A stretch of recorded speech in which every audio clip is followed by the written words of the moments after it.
Muchas gracias. Bueno, buenos días a todos. En primer lugar, agradecer la oportunidad y el enorme trabajo de la organización.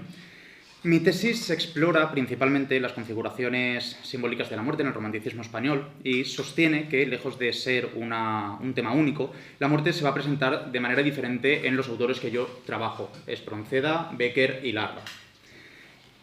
Como su título indica, esta charla se va a centrar un poco más en lo que es el estudiante de Salamanca, porque considero que es donde explícitamente se ve la muerte de forma más simbólica, más antropomorfizada. ¿Por qué elegir la imagen de la muerte? Me van a preguntar ustedes, igual que no hay alguna imagen más optimista. Bueno, pues diría Philippe Ariès que las imágenes de la muerte y de la descomposición no significan ni el miedo a la muerte ni al más allá. Son el signo de un amor apasionado por el mundo terrestre. Bueno, yo realmente no considero que la muerte sea un signo y desde luego ni Gadamer ni Henriquet se puede interpretar como un signo, pero esto ahora lo hablaré. La muerte constituye sin duda una experiencia límite en toda la humanidad. El afán por entender esa experiencia nos ha llevado, entre otras cosas, a que a lo largo de la historia se haga uso del arte como símbolo o imagen para representar aquello que o bien no comprendemos o que incluso la sociedad interpreta como tabú. Y entonces, por medio del arte, se establece esa iluminación. Bueno, decía Sila en su 25ª carta que la contemplación o la reflexión es la primera relación de libertad que se establece entre el hombre y el universo que le rodea. Claro que Gadamer también va a criticar a Sila, ahora veremos esto, ¿no?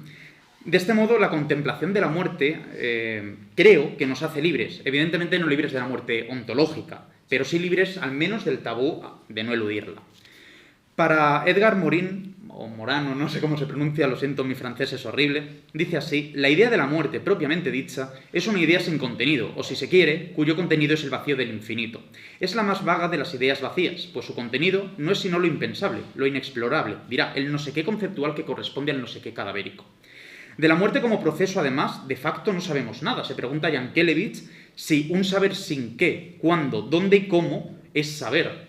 Entonces, tal vez por miedo a la tragedia, a esa imposibilidad cognoscible o por llenar ese vacío, hemos decidido romantizarla, dotándola de forma y contenido. ¿Y cómo lo hemos hecho? Pues antropomorfizándola a través de la estética y la literatura. La estetización de la muerte puede llevarnos a pensar que es una mera idealización del sentido existencial que ésta conlleva, o como muchos críticos ven en el arte romántico algo puramente decorativo, en línea de Hermann Brock. Esto es válido para algunos casos, sin embargo, realmente no considero que en Espronceda, Larra o Bécquer haya precisamente una idealización de la muerte, ni muchísimo menos una trivialización de la realidad. Don Félix, el protagonista del estudiante de Salamanca, muere solo, sin redención y arrastrado por su orgullo. Y eso no es bonito, como tampoco lo es la angustia que siente Larra cuando escribe La noche de difuntos de 1836 o cuando Bécquer dice aquella bonita frase: Dios mío, que solo se quedan los muertos. Desde la antigüedad la muerte ha estado relacionada con la cultura y por lo tanto con los símbolos. Yo he intentado sintetizar estas configuraciones simbólicas en 4 estratos en relación con las configuraciones de la muerte a lo largo de la historia. Uno sería el estrato clásico, voy a ser muy breve con esto porque no tengo tiempo. El estrato clásico vendrían a ser los mitos, el estrato judío-cristiano, en el que la muerte se relaciona con el pecado como se expone en el Génesis 3:19, el estrato medieval, que es el que voy a atender, y el estrato moderno, en el que tanto humanismo renacentista como en el barroco van a servir más o menos, ojo, estoy sintetizando mucho, de puente entre la época medieval y la romántica. Como digo, el que me interesa para esta charla, para esta pequeña intervención, es el medieval. Principalmente desde la Edad Media y a causa de las crisis demográficas ocasionadas por la peste negra, el símbolo de lo macabro, de la muerte, van a cobrar mucha relevancia en el ámbito artístico y literario. Acuérdense de esos ars moriendi, ars bene moriendi, esos manuales del buen morir también.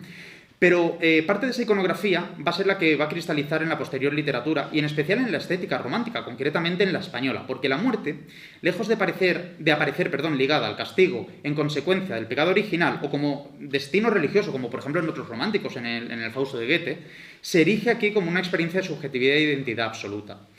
Esto nos hace plantearnos que ni tan siquiera la muerte es universal, entendida, por supuesto, en un sentido simbólico y actitudinal, no biológico. Ricoeur dirá que no hay autocomprensión que no esté mediatizada por signos, símbolos y textos. De este modo, un elemento comprensivo de nuestra cultura y de nuestra humanidad considero que va a ser la forma en la que encaramos la muerte como símbolo, aun con sus innovaciones, por utilizar la propia terminología de Ricoeur. Y siguiendo con él, dirá que toda creación simbólica está arraigada en última instancia en el acervo simbólico común a toda la humanidad. La muerte se presenta de forma gráfica, pictórica, y literaria también. Se despliega como un horizonte simbólico de sentido. Por eso creo que atender a su simbología es entenderla como una historia de interpretaciones en la que, a la vez que interpretamos el símbolo, también nos comprendemos nosotros mejor a nosotros mismos, y también como cultura, por supuesto.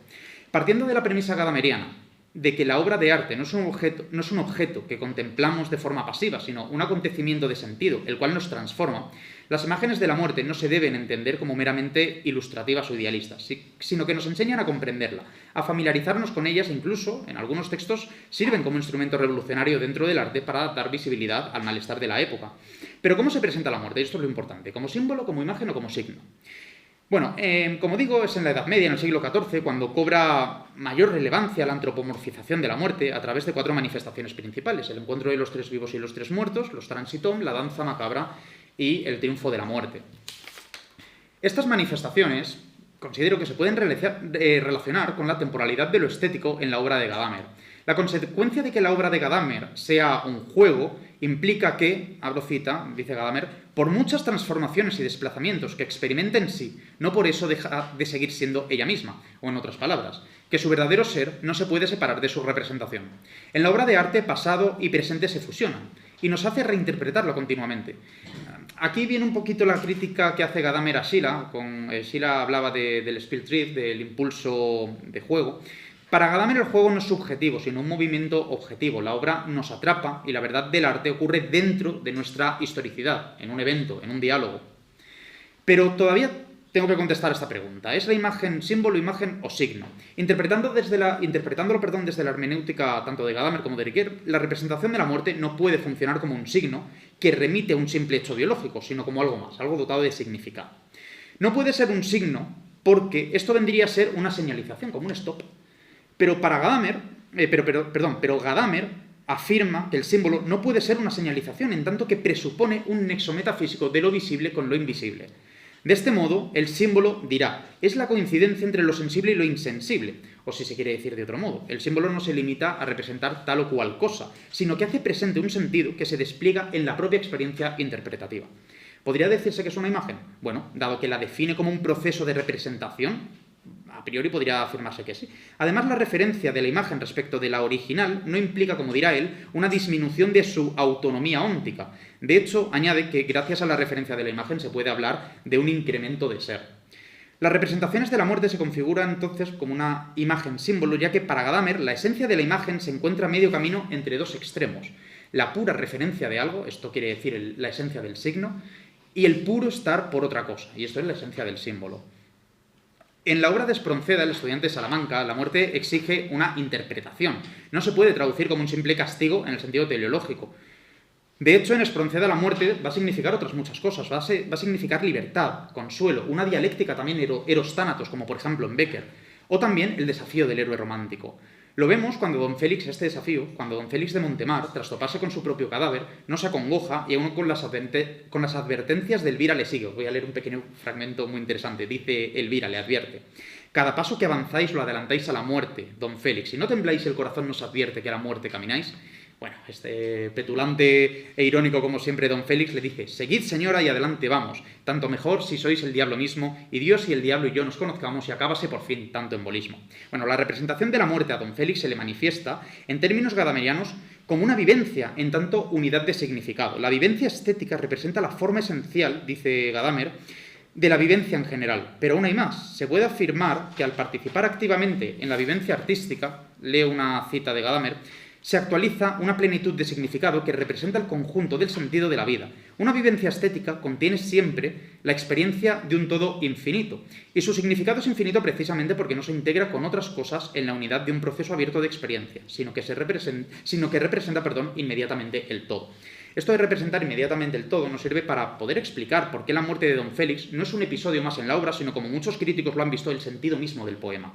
Y ahora bien, la hermenéutica de Gadamer tampoco se detiene ahí, ya que la vivencia implica una fusión de horizontes. Es decir, no se trata de imponer un sentido desde mi perspectiva, o simplemente analizar con una obra antigua hechos actuales, esto vendría a ser un puro presentismo, sino que el propio acto de lectura o de contemplación del arte, en ese acto de lectura o de contemplación del arte, el poema nos interroga.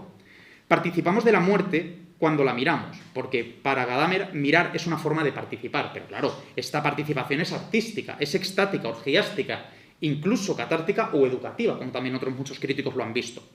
Pero, por lo tanto, si la muerte en Espronceda puede descartarse como signo, interpretarse como símbolo en la concepción de Gadamer, es porque, al igual que la alegoría, designa algo cuyo contenido no consiste en su mera manifestación, sino en un significado que está puesto más allá. Y con Riquer va a ocurrir algo similar. Como expone infinitud y culpabilidad, para que la hermenéutica sea filosófica, la interpretación tiene que ser una, dirá, filosofía a partir de los símbolos que intenta promover, conformar el sentido mediante una interpretación creadora. Y afirmará más adelante que todo símbolo es una hierofanía, esto, la manifestación del vínculo con lo sagrado, como había expuesto también el compañero. Pero advierte que al tratar el símbolo como un simple revelador de la conciencia de sí, se le amputa su función ontológica. Pero además el poema como texto configura ese símbolo también a través de una estructura narrativa que se encuentra en la concepción de la triple mímesis de Riquer. En primer lugar, el simbolismo para Riquer no está en la mente. No es una operación psicológica destinada a guiar la acción, sino una significación incorporada en la acción y descifrable gracias a ella por los demás actores del juego social. Riquer va a establecer esta triple mímesis: prefiguración, configuración, refiguración. Si para Riquer, dirá, representar la acción es comprender previamente en qué consiste el obrar humano, extrapolado esto a la obra de Espronceda, la prefiguración o mímesis 1 vendría a ser el mundo en el que vive don Félix previo a la acción, e incluso el que vive Adán en ese diablo mundo. Esto es, los códigos morales, la idea imaginaria del héroe romántico, las nociones de muerte integradas en la cultura, los dogmas cristianos, etc. Es decir, ni don Félix ni Adán surgen ni interpretan ex nihilo, como también había propuesto, usted comentó, Marta, lo de esta... Perdón, sino que están inmersos en ese horizonte simbólico ya establecido anteriormente. El texto se organiza, pues, en ese mundo, y en ese mundo es donde se configura su estructura narrativa. Pero no se agota ahí. La mímesis 2 funciona como mediadora. El lector entonces actualiza el sentido, es decir, lo interpreta. Y aquí hay una innovación, que no por ello está exenta de reglas, ojo, ya que el trabajo de la imaginación no nace de la nada, se relaciona de un modo u otro con los paradigmas de la tradición. Acabo enseguida. No obstante, hay una activación del símbolo, se refigura. Aquí está la mímesis 3. El hacer narrativo, dirá, resignifica el mundo en su dimensión temporal. Riquer insiste a su vez que toda interpretación requiere una distancia crítica, y luego una apropiación del sentido. Es decir, el poema no se impregna de forma inmediata en nuestro ser. En primer lugar, hay una separación histórica a la que debemos atender y respetar, y solo desde esa distancia hermenéutica nos podemos apropiar del sentido del texto. Hay, pues, acabo ya, por lo pronto, 3 ideas finales con esto. La primera es que la muerte funciona como un símbolo hermenéutico, la segunda que el poema configura dicho símbolo a través de una estructura narrativa, y por último que la interpretación del sujeto revela una idea central en el romanticismo español. La muerte, ya no teológica ni teleológica, ya no como castigo ni como simple finitud, se revela como máxima expresión de libertad e identidad del héroe romántico español. Así ese vacío que pensaba Morin, que creía advertir en la idea de la muerte, se llena en Espronceda como una afirmación del sujeto frente a lo inevitable, y ya no solo en El estudiante de Salamanca o El diablo mundo, también en la canción del pirata. Recuerden esos versos que dice: sentenciado estoy a muerte, yo me río, no me abandone la suerte, y al mismo que me condena colgaré de alguna antena, quizá en su propio navío, y si caigo, que es la vida, por perdida ya la di, cuando el yugo del esclavo como un bravo sacudí.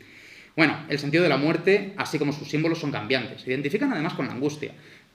Para un pensamiento más racionalista, estos símbolos no tienen más sentido que un fin biológico. Y no es que esté mal, pero es que realmente la realidad, nos guste o no, está mediatizada por símbolos, sentidos, cultura, tradición. Cuando Espronceda escribe que es mi barco, mi tesoro, que es mi Dios, mi libertad, mi ley, la fuerza y el viento, mi única patria, la mar, no trivializa la muerte, está prácticamente diciendo que su muerte tendrá sentido siempre que se muera libre. Bueno, creo que en pleno siglo XXI seguimos reflexionando sobre la muerte, esto parece que nunca acaba. Y esto manifiesta que no la tenemos tan domada, como decía Philip Ariès en esta muerte domada, como pensamos. Y son reflexiones que considero nunca acabarán, porque es junto a la libertad lo que propiamente define nuestra humanidad. De este modo, libertad y muerte van de la mano precisamente porque considero que quien muere libre, al menos de pensamiento, siempre tendrá una muerte digna. Muchas gracias.